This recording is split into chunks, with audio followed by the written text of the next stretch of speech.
Imagine un endroit où l'horizon semble infini. Une terre où la nature sauvage et indomptée s'étend à perte de vue. Pendant 12 jours, nous avons laissé derrière nous le confort de la ville pour plonger dans un monde hors du temps. Nous avons vécu avec des nomades, partagé leur quotidien et découvert leurs traditions. On aura traversé des steppes infinies, exploré un désert aride et marché sous les couleurs flamboyantes de l'automne. Chaque jour, chaque instant était une nouvelle aventure. Mais ce pays, ce n'est pas une simple destination. C'est une aventure unique qui nous aura marqués. Alors préparez-vous, on vous emmène là où tout commence. Bienvenue en Mongolie.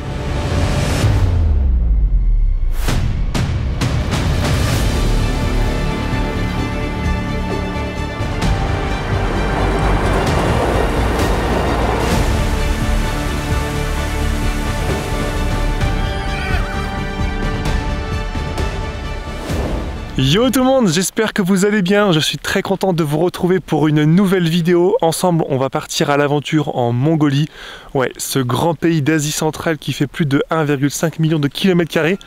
Ça représente à peu près 3 fois la France, donc on aura de quoi faire. Comme vous pouvez le voir derrière moi, on va avoir de grandes étendues, des arbres aux couleurs d'automne, des vaches, des moutons, des aigles, bref. On va avoir de quoi s'amuser. J'espère que vous êtes prêts parce qu'on va partir en immersion au plus proche des locaux, de leur culture et de leurs traditions. Dépaysement garanti. Accrochez-vous, c'est parti!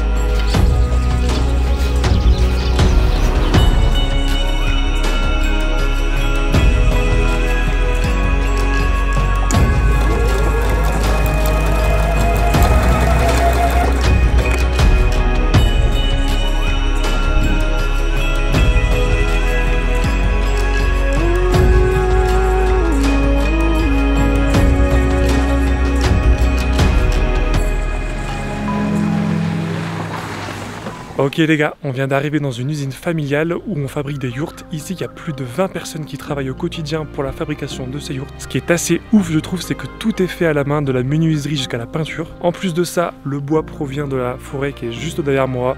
Donc bref, moi je trouve ça tout simplement incroyable ce processus d'utiliser uniquement ce que la nature te donne. On a même les fixations de la palissade donc qui servent de murs qui sont faits à base de cuir, donc des animaux de la région. Ça leur évite tout simplement d'utiliser des matériaux type métaux et tout ça, qui eux ne sont pas très durables dans le temps. Et pour les petits curieux qui se demanderaient combien coûte une yourte, il faut compter entre 1500 et 2000 euros, donc je dis bien en euros, pour toute la partie menuiserie. Et il faut rajouter à cela donc toutes les peintures que l'on souhaite. Après cette belle rencontre avec les artisans locaux, nous nous sommes dirigés vers l'une des plus belles cascades du pays située dans la vallée d'Orkhon, classée au patrimoine mondial de l'UNESCO. Cette cascade qui fait plus de 20 mètres de haut a été formée à la suite d'éruptions et de séismes. C'est un havre de paix pour tous les amoureux de la nature.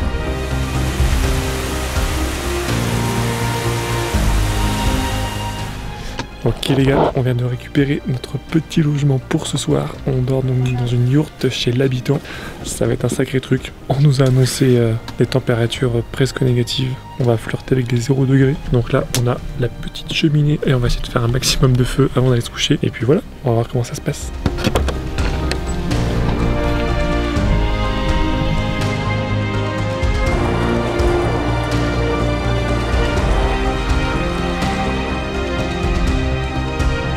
Allez, c'est parti pour la rando. Donc là on a 3-4 heures de marche pour arriver au sommet. L'inconvénient c'est qu'on va arriver en haut et avec la neige qui tombe, je suis pas sûr qu'on ait une si belle vue que ça.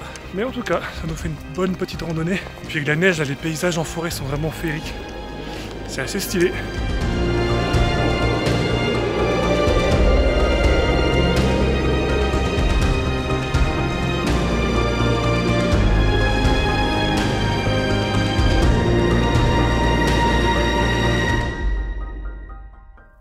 Au lever lever du jour, nous avons savouré une dernière fois ces paysages enneigés, avant de prendre la direction d'une nouvelle région. Ici, nos routes asphaltées laissent place à des pistes de terre, connues uniquement des locaux et où l'on croise plus de moutons que de piétons. Pour les 2 prochaines nuits, nous serons accueillis par la famille de Sancho, fraîchement installée dans leur nouveau camp pour passer l'hiver. Chaque année, les familles nomades se déplacent entre 2 à 4 fois par an, suivant le rythme de la nature. Au printemps, elles partent vers des pâturages verdoyants, offrant à leurs troupeaux un nouveau souffle. Puis, en automne, elles amorcent leur migration vers des camps plus sûrs pour affronter l'hiver et ses vents glacials. Et c'est justement là que nous allons.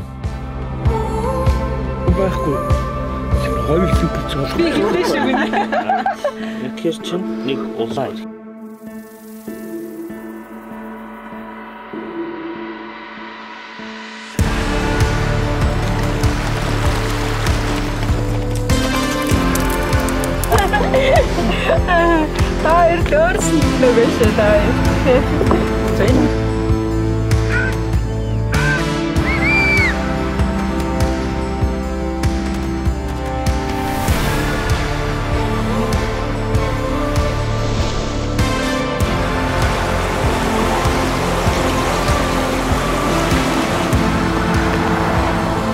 Au cœur de la Mongolie s'élève le majestueux Korgo Mountain. Ce volcan, témoin d'un passé tumultueux, dévoile ses cratères fascinants et ses pentes abruptes, offrant un panorama unique sur la steppe sauvage.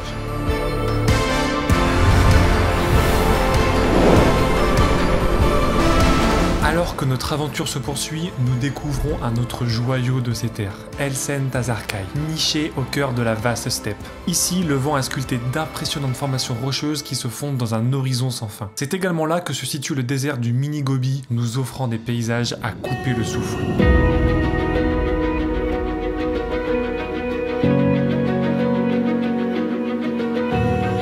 Niché dans un écrin de nature préservée se dresse le monastère Erden Kamba, un sanctuaire spirituel chargé d'histoire. Fondé sur d'anciennes traditions bouddhistes, ce lieu de recueillement incarne l'harmonie entre l'homme et la nature. Il est aujourd'hui gardé et entretenu par une petite poignée d'hommes et femmes.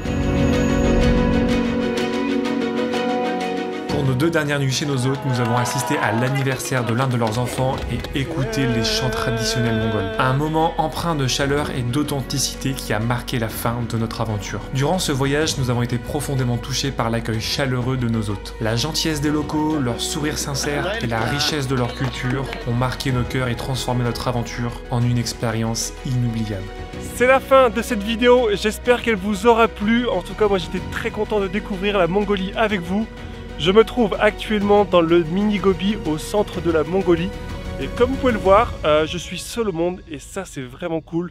Le paysage est extraordinaire. N'hésitez pas à me mettre un gros like parce que je viens de cracher mon drone FPV dans le sable et les moteurs n'ont pas trop apprécié. N'hésitez pas à me faire votre petit retour en commentaire également. Je suis très curieux de savoir ce que vous avez pensé de cette vidéo et de la Mongolie en général. On se dit à la prochaine, ciao!